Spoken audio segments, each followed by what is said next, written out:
Welcome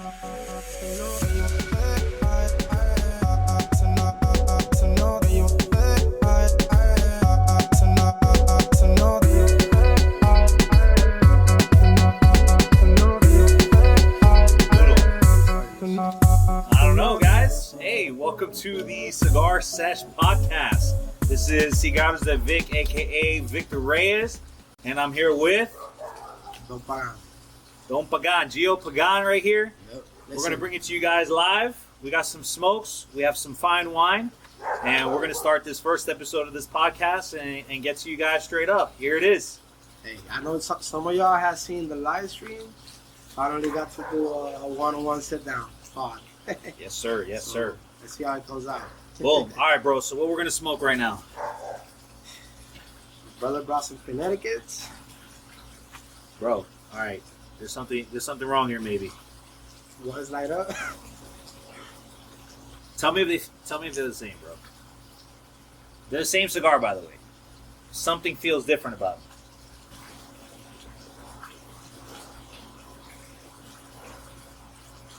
The leaf. The wrapper. Don't you feel like one a little bit more tight? Yeah. Yes, this one's big. What the fuck? But it's the same cigar. Yep. Same size and This one's everything. tight. What the hell?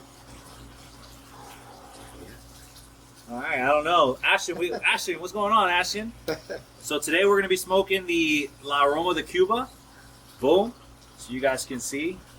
Right here, you guys can see La Aroma de Cuba, Connecticut.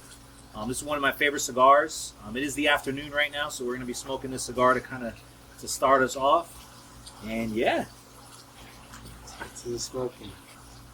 I believe this is I want to say it's a Connecticut, obviously Connecticut, but I want to say the rest of the leaf is from Ecuador and Nicaragua.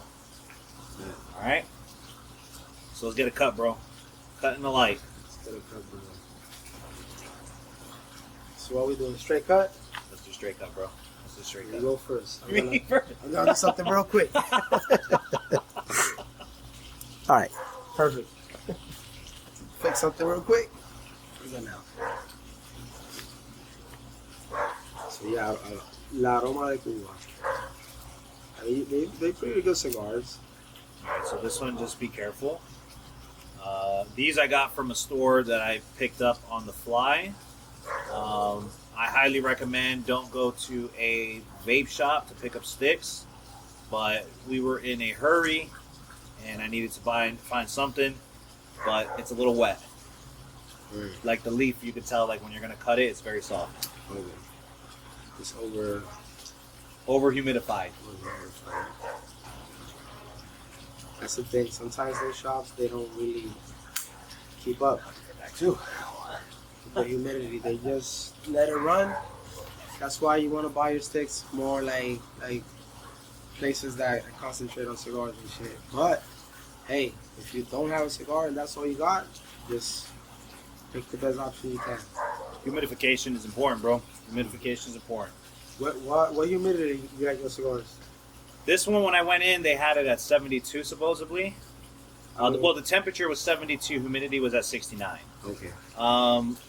Me, typically, I keep it at usually around 69 is what I like to keep it at. We live in Florida, so I feel like we already get a lot of that humidity coming in, so I try to keep it a little bit cool. But yeah, 69, bro. That's not bad. All right, so we're going to go ahead 69, and toast it 70. up. That's it, bro. Can't go wrong with that. I had tried like to purposely leave a cigar on a humid area to see how soft it can get and if it's better. But yeah, I guess that's why there's a rule of thumb. Yeah, especially if you're getting it, like for example, I just got these, and who knows how they keep them. So, you know, this would have probably been a little bit better if I would have put it in my own personal humidor and left it for a few weeks. And next thing you know, I'm smoking an amazing cigar. It has a good smell to it. It does, man. It smells pretty good. I don't think I had this one before. I had some Aroma de Cuba, but not this one. It smells interesting. So I was asked recently on a post. I was recently asked what is recommendation for breakfast cigars. And one of those cigars were La Aroma de Cuba, Connecticut. This is a phenomenal cigar. I feel like for early morning breakfast cigar, you can't go wrong. I mean, they just make some solid products. I recently had the Reserva, and the Reserva is genuinely one of my favorite cigars right now. I think for under $10, best cigar under $10, 100%. A cigar that's, and I think I made the post, cigar that smokes like $20, only costing you 10. Awesome. All right, bro. So we're getting into the first initial light up. Get a taste test now.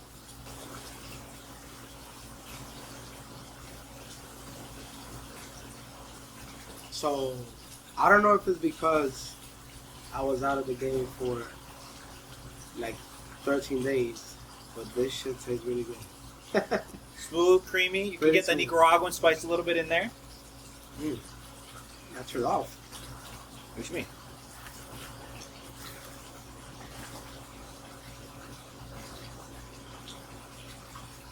That was weird, bro. It might have been when I Phone? the phone. There you go. Nah, bro, so far so good. Mm-hmm. Yeah, on the first initial light, definitely getting that the creaminess. I'm also getting a little bit of vanilla, but those spices are coming through from the Nicaraguan tobacco. Yeah, I mean, solid starting up. As you can see, it's already starting to burn pretty well. But we're about to be getting into the first thirds here pretty soon. So, bro, I want to talk to you about something that I've heard, man, recently that's going to be maybe changing. We'll find out more information soon, but you know Nicaragua, amazing cigars. Can't go wrong with Nicaragua. Right now, I feel like Nicaragua's my favorite cigar. Top cigar right now. Now, Trump. Mr. Trump, he went ahead and increased our tariffs on some of these tobacco countries. Damn. And the Nicaraguan price right now is going to go up. I forgot the percentage. I think it was like 3% or something like that. But an additional 3% from whatever the original tariffs were. So we're looking at, I think, almost like it's like maybe 9% or something like that. Increase in pricing on our favorite cigars, man. We're going to have to stock up. And Nicaragua was one of the cheapest ones. I mean, look, we're looking. This is less than $10. So, you know, sometimes I think about that. Like, Nicaragua, right? We have the cigars accessible here. And they could potentially be the same thing as a Cuban as far as quality. But the fact that we have it, we don't look at it like that. The moment we don't, Nicaraguan cigar could be like the most exotic cigar. Now, I recently saw a reel, though. Nicolas Perdomo. Turned off again. It's okay. It's Nicolas Perdomo from Perdomo Cigars. He recently posted a post talking about the Nicaraguan tobacco, and he stated that Nicaragua right now is on the top. In the next 5 years, it's going to be, or right now it's already better. He's already saying he's claiming he's better than, I believe he said, Dominican Republic and Honduras. But he says in the next 5 years, it's going to be better than even the top Cuban tobacco. Damn. It was one of those two things. He either said that he was already past the Cuban tobacco, and this is Perdomo. He's Cuban, all right. So it's coming directly from him, saying that he's already, the Nicaraguan tobacco is going to be number one, 100%. I mean, you can kind of see it already. Like, you see the top 5 every year. You got at least 2, 3 in there in the top 5 from Nicaragua. Now, there's a lot of Dominican good sticks too that I feel like they could fight. They could fight 1-on-1. Oh yeah, 100%. Dominican makes a lot of good cigars. The thing is that Nicaraguan has more of those different flavor notes. But don't get me wrong, Fuente right now with the Dominican and Cameroon leaves, killing it. Killed it with that blend, 100%. But definitely when it comes to, I guess, the variety of spices that you can get in a cigar, Nicaragua is right there. And I'm biased. I like Nicaragua, all right?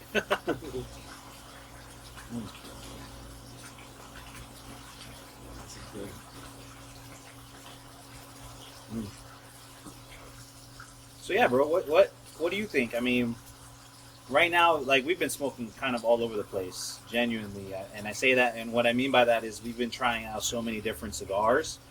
I guess new generation, we like to try new things. All right, so being that, find our own palate. yeah, but that's one thing they say. They say like a lot of the older gentlemen that smoke cigars, they're used to tried and true, trusted brands that they know 100% that they like, and they kind of stick to those things. Versus for me, I just feel like fear of missing out, FOMO.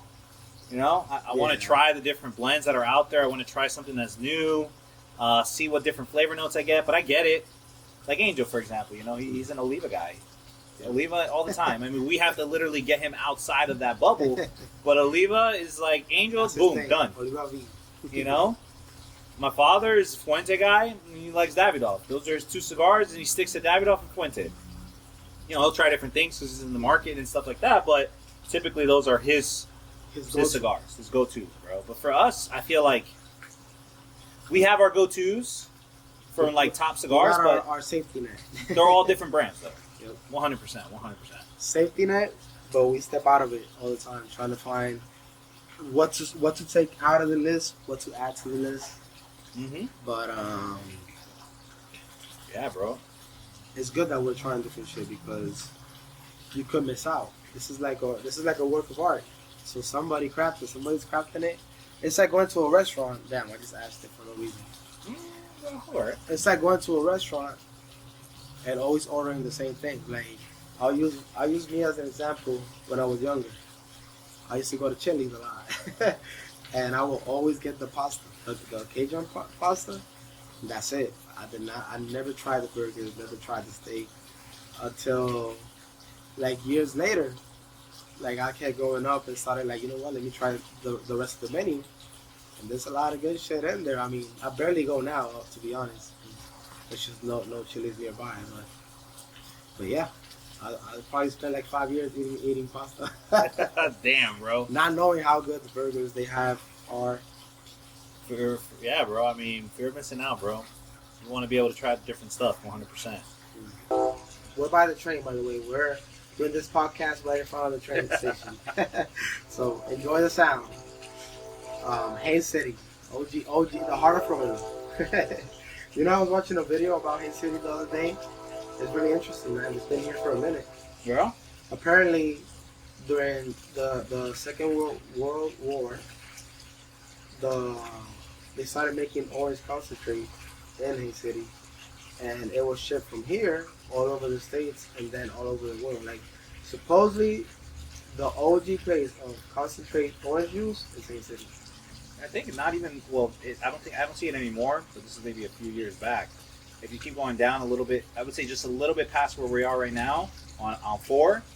You used to be able to see, if you look to your left and right, the orange plantations, the farms with the orange. I don't see them anymore. I don't know if they maybe changed something. There's still a few around, but they're not the same amount.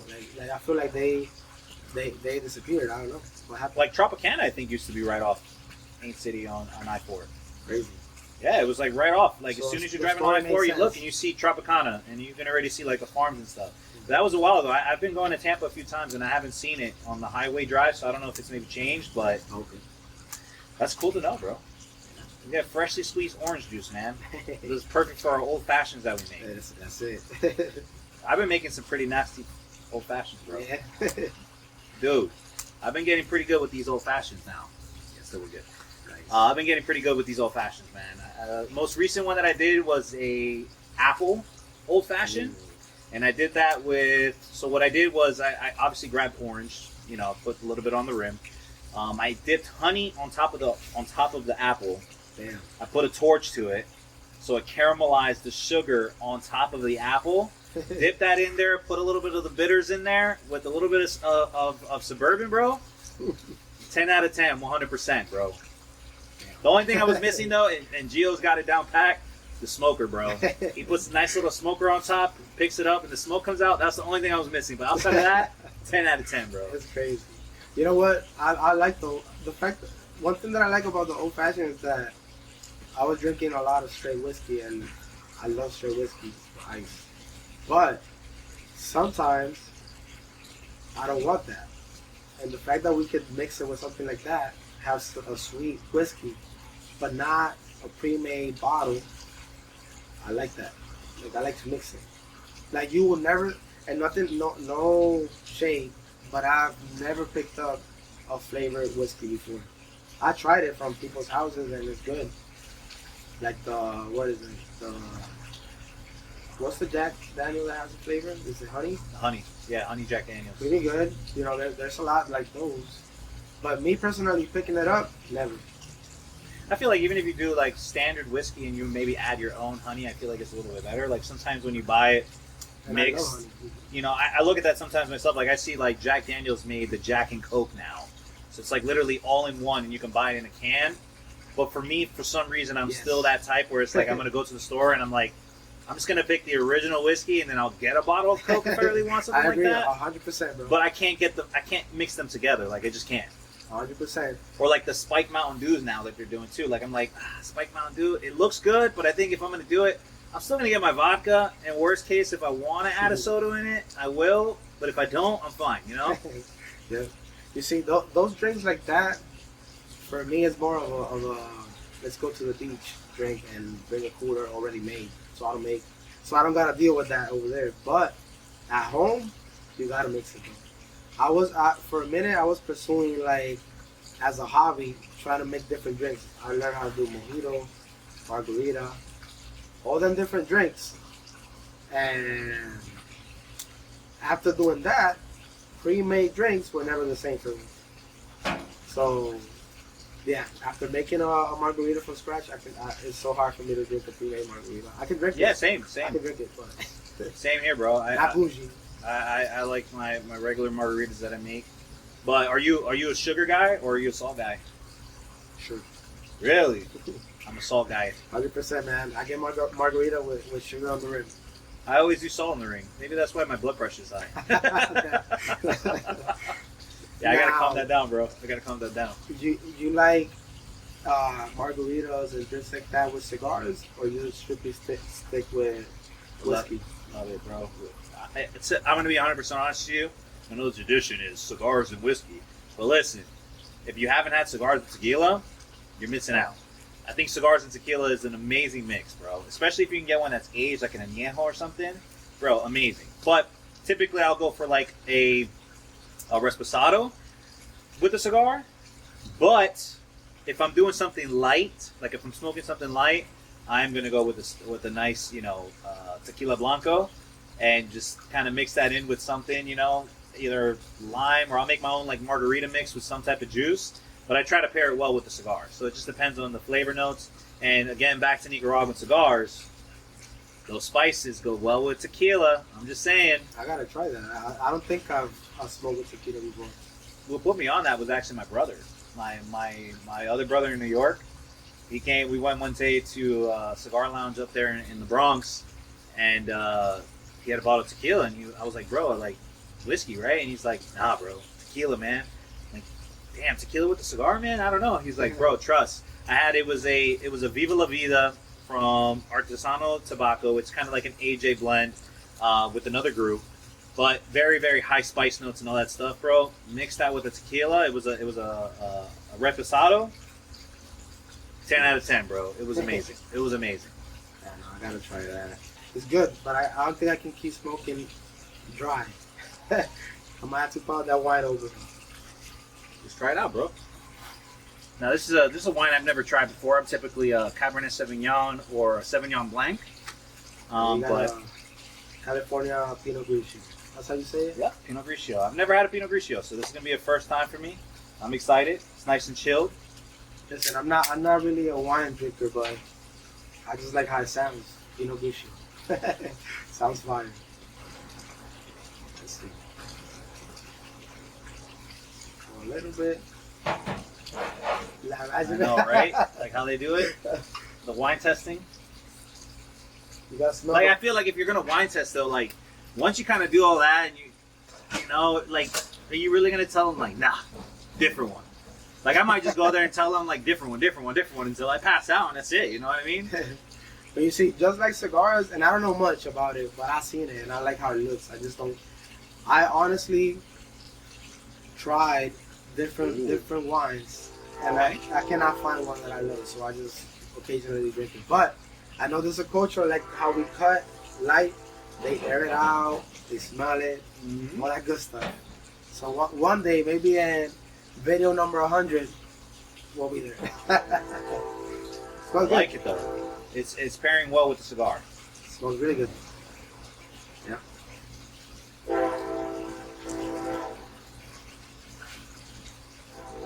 I love that sound, man. I don't know if that's crazy, but Hey, it beats trains in New York. I can tell you that way. Subways in New York. it's just something that typically you don't hear. Like wherever I lived before, I never heard a train. And when I moved over here, I lived borderline Haines City and Davenport. And every time I hear the train, I don't know, I love it. Especially if I'm smoking a cigar. Which is funny for me, smoking a cigar. No, the train is dope. Top 3 drinks for cigars. 1, 2, 3. 1 being the top.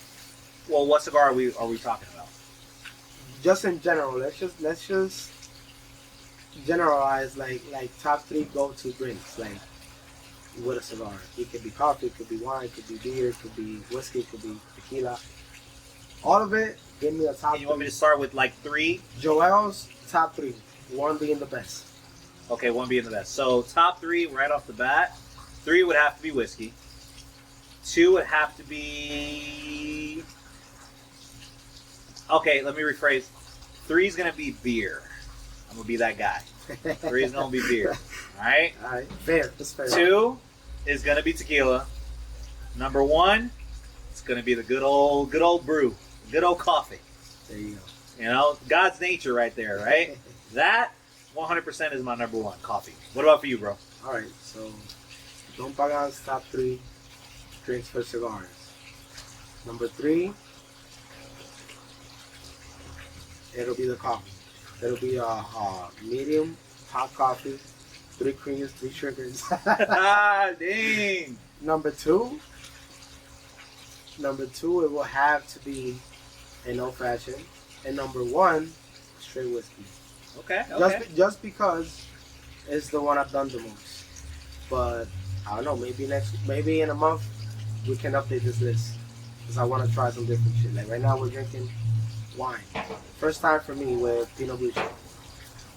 That goes back to what we were talking about, man. It's just it seems like the younger people that are getting into the cigar is we're just so into trying different things. You know what I think it is, bro? I feel like it's just the mentality that our generation forward, not shitting on the older generation. We love y'all. Y'all the OGs. But I feel like I'm 30. How old are you right now? We're going to be 30 in June. So we're at that 30 range.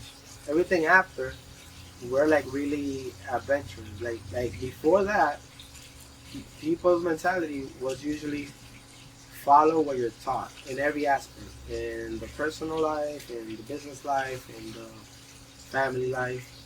Everything was follow somebody's footsteps as far as your own way of being.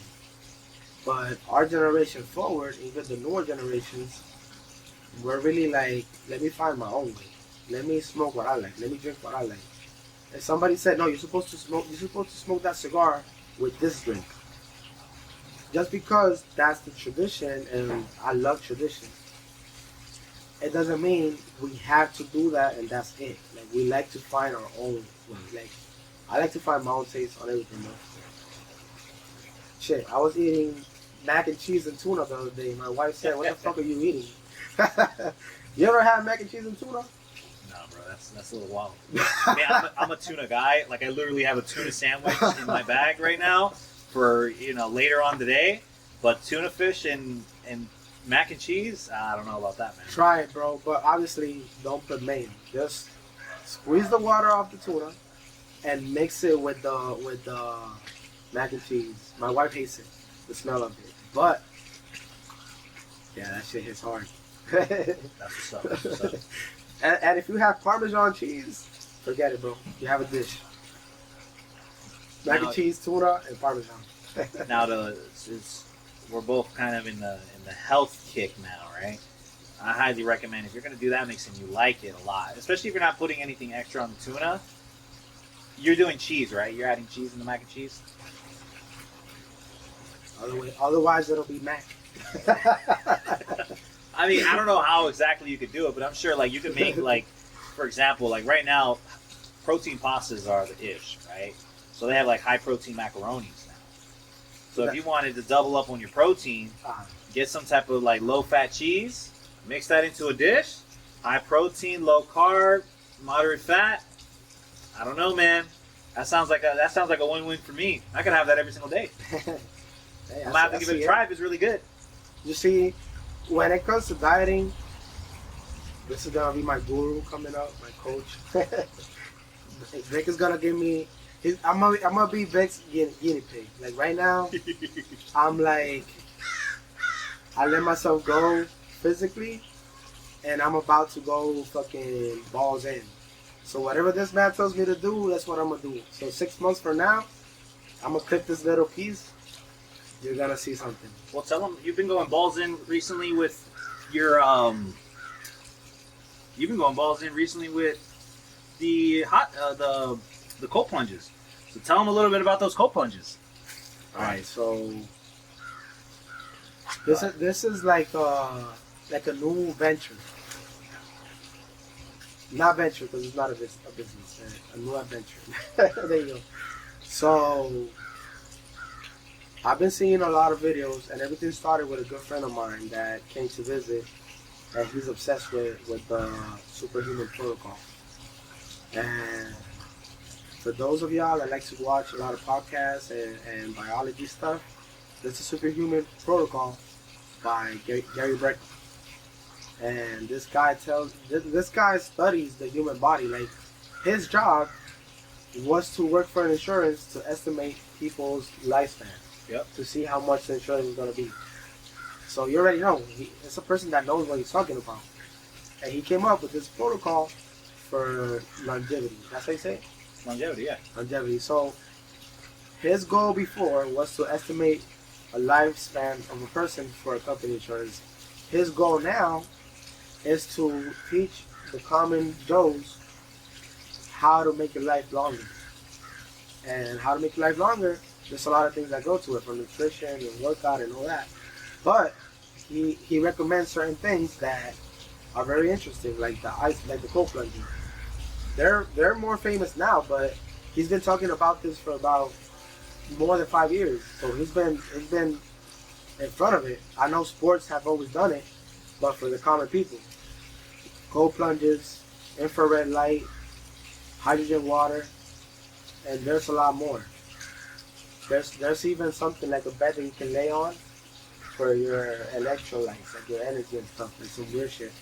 But I'm trying to learn. I'm trying to learn a little bit of how to live longer for my kids, for myself. I want to smoke a lot of cigars, and yeah. So that's where it came. That's where the motivation came from. So from the whole protocol, only 2 things I've been doing. I've been drinking the hydrogen water for the past year, and I just started cold plunging.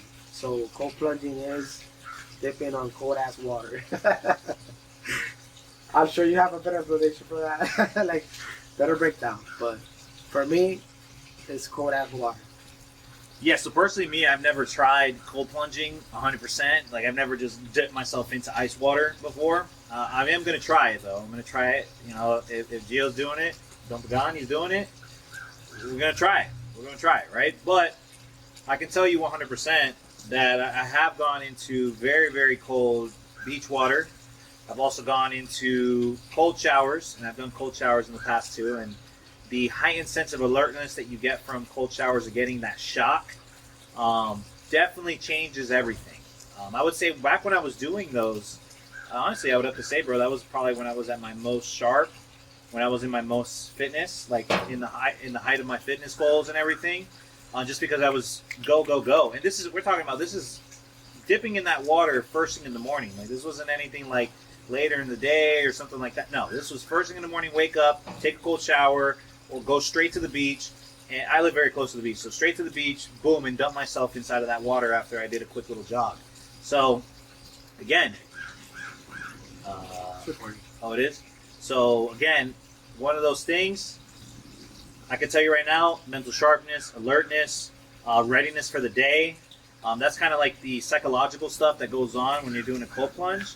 But outside of that, I would say most definitely from there, I would say is going to be the physical benefits, you know?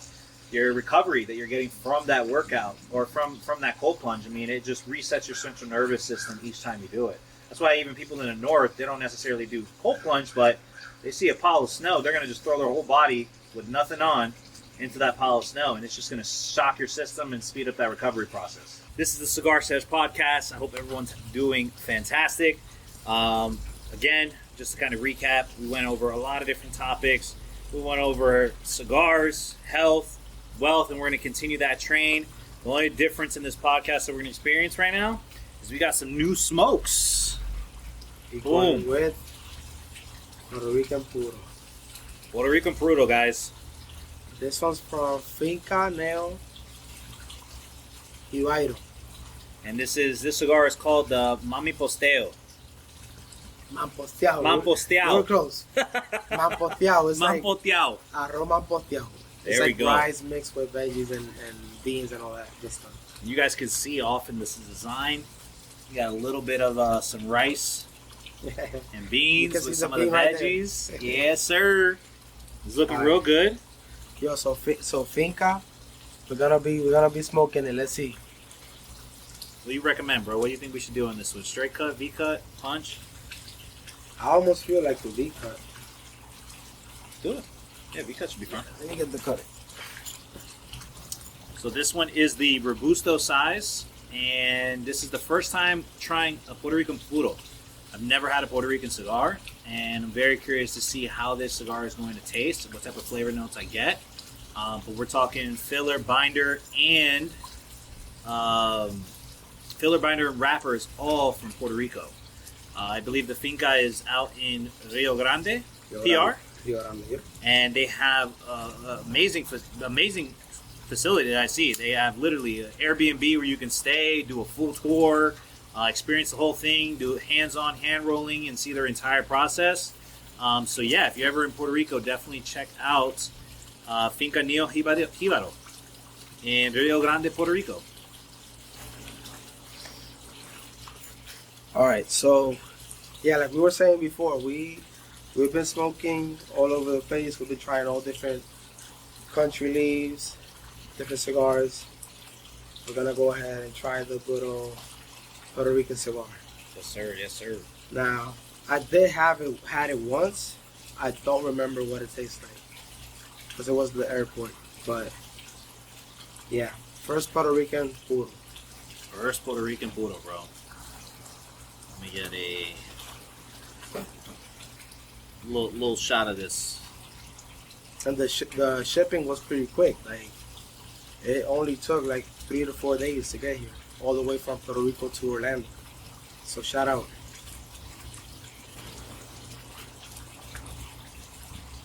Finca, te vamos a dar un review de lo que pensamos del cigarro. Estamos probando el mamposteado, porque en el website decía que era el completamente puertorriqueño puro, desde el filler, wrapper y todo, el binder. So we're about to light it up. I already did my V cut. You got a V cut? Yeah. Damn. Yeah, so we decided to go V cut on this one. For me, the reason I would say that I like the V cut on this is because of the gauge. Well, I know it's opposite. Like, I'm very opposite in a lot of things, but when I see like a smaller gauge like this, I like to V cut it. I did a star cut, but the only reason why was because I messed up on the V cut. Maybe a mistake, but you know, we're still gonna smoke it. It is what it is. Decent? What is that taste? We're gonna add some retro for this one, right? For sure. This is gonna be a different cigar, man. I already know. Just based off the dry pull, it's gonna give me notes that I haven't tried before, 100%. That's something new for the collection. Yeah, man. Yeah. I'm excited, man. All right, let's light her up, I man. love it. You can see the machete on the label. Yup. Right there where it says Rio Grande, Puerto Yeah. Rico. So listen, we need you out here, man. Nosotros los boricuas acá no hay mucho, no hay cigarros puertorriqueños acá, so it's exciting. Let's light it up. Es crazy porque nosotros vivimos en Orlando, Kissimmee, y hay muchos puertorriqueños aquí. So, la gente de Puerto Rico que hacen cigarros, mandan los cigarros a Orlando, Florida. Porque nosotros no tenemos muchas opciones cuando viene a cigarro de Puerto Rico. Especially cigarro puro de Puerto Rico. Alright, here we go. We're gonna light up. I'm gonna light this one up with love, with some special treatment. Yes, sir.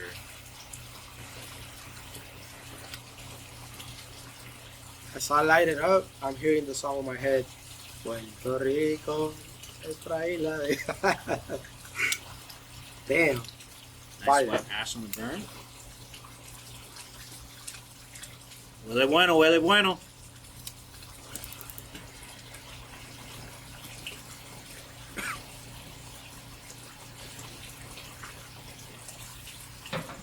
Ooh, Definitely different, bro. good taste and flavor on the light up though. Ooh, I just can't stop staring at the rice. It catches my eye, man. I'm looking at the rice on the label.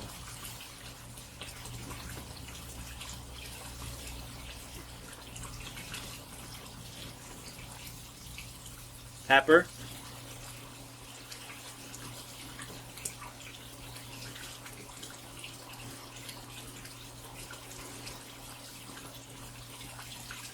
I feel the pepper.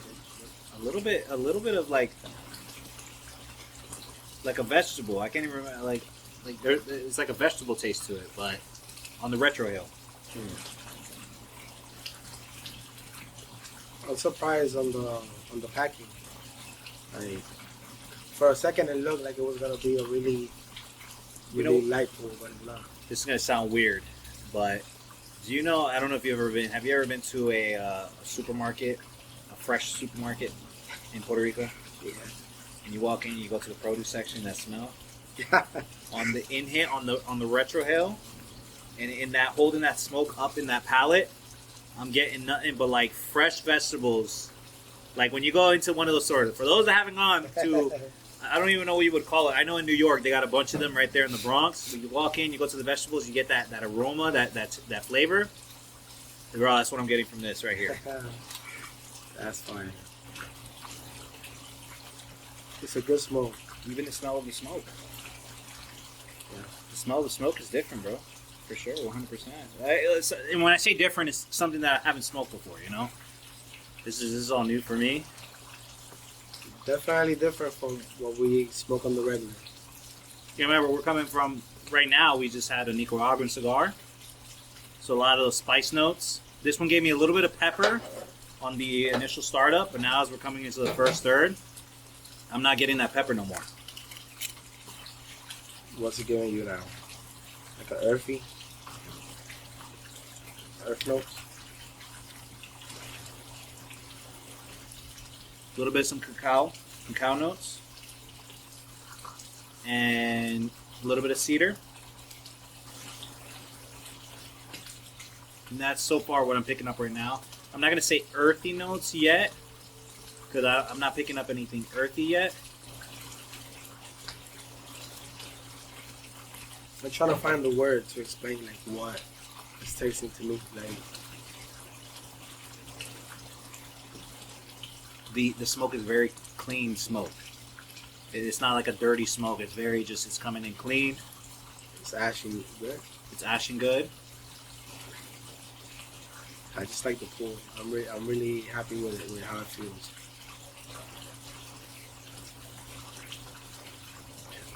It's bad when they're too tight or when they're too, and you could just breathe through it. Like, this is perfect. So, Finca Neo, good job. Yeah, good job on the cigar, man. This is very good. Más Hicieron bien. pompeado. Yeah, hicieron bien con el cigarro. Nosotros vamos a conseguir más cigarros. So, si tiene algunas recomendaciones, déjanos saber. We'd like to get recommendations on other cigars you guys have, and feature them on the Cigar Sesh podcast for sure. The next one should probably be the, I think it was Cartucho, right? Eso fue el chiquito. Yeah. Well, that looks like the short story from Fuente. Yeah. We should try that. Next one will probably be el Cartucho. Y tienen varios. And they have quite a few cigars on their line. Yeah, I like it, bro. It's different. I'm curious of what the full size would bring. I'm curious as what the full size would bring on this. We got a little by little try them all, but I even like how it looks, like the leaf. The leaf is nice. They should definitely have this all over. So, Yeah, the label, you mean? No, like the leaf. Like I like how it looks. Yeah, lots of veins on the leaf. It looks nice. A lot of veins on the leaf, but nothing to where it's overly like it's not protruding out of the cigar. But good leaf lines, nice color to the tobacco, and the smell of the burn and the smoke is good. The smell is the same. It smells really good. So yeah, I'm impressed. Now the real question is, does it pair well with this wine here, this vino? I feel like this is a cigar that I would definitely smoke with coffee. Like I need that coffee bean to mix with this. See what it tastes like. It's not bad. It's not a bad mix. I don't see it with whiskey. I But- mean, I can. Definitely, yeah, you're right on the coffee side of it. Definitely a good coffee smoke. But even for those that might not be doing coffee with this, I would say beer and cerveza, perfectly fine with this. Yeah, because this already has a lot of flavor. So I will pair it with something that doesn't have a lot of flavor. Now, do you remember what the stats were? Like what type of, from the binder to the filler? I know it's Puerto Rican Puro, but was it like a Puerto Rican Habano? Was it? I don't think I didn't see Habano in there. I think it was like It just said Puerto Rico, or it says some specifics, but I cannot remember. Ligero, right? Ligero was in there. Probably. Their Ligero leaf was in I there. know I did not say Habano on this one specifically. There was a bunch of them. Jalapa? There. Maybe. Maybe. Yeah. Maybe Jalapa. Yeah, definitely gonna go back to the website and see the specifics. It's very, very interesting.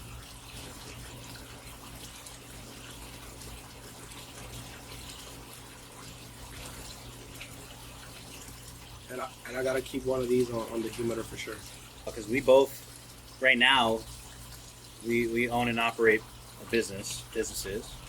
So we can kind of say a little bit about, for most people, what it takes to be able to start up a business. I feel like there's a lot of people that maybe watch this. Actually, I feel like a lot of our viewers are probably people that are wanting to have their own business, do a business, or make a business, and they don't know what the first steps are to making a business. 100%. What would you say is kind of like your top 3 things right off the get-go that you need to do in order to launch a business? Top 3, I really feel like the first one is a little obvious, but it's not that simple, which is the idea. Like, first thing is thinking what you want to do, getting the idea. But the second thing is seeing if that idea is profitable. Because you could have an idea that is great, but if it don't make money, then it's not business. It's more a hobby. Mm-hmm. So I feel like the first step is identifying an idea, if it's a hobby or a business. And if you find an idea that is a potential business, then boom, you got step 1. Step 2, you gotta find the requirements and how easy it is for you to fulfill those requirements. Because if the business idea is to be an astronaut, but you haven't been in college for that or done anything for it, then it's an impossible idea. So once you got step 1, step 2, narrow down what you gotta do to make it happen in real life, like to actually happen. And I feel like if I gotta make it short in 3 steps, the third step will be once you have the idea, that's 1. Once you have the steps, number 3 is don't wait on it too long. Start doing the steps one by one so it can become real. And that's it, move on it. Because you can have a $1 million idea, but if you don't move on it, it's not a business. It's just an idea.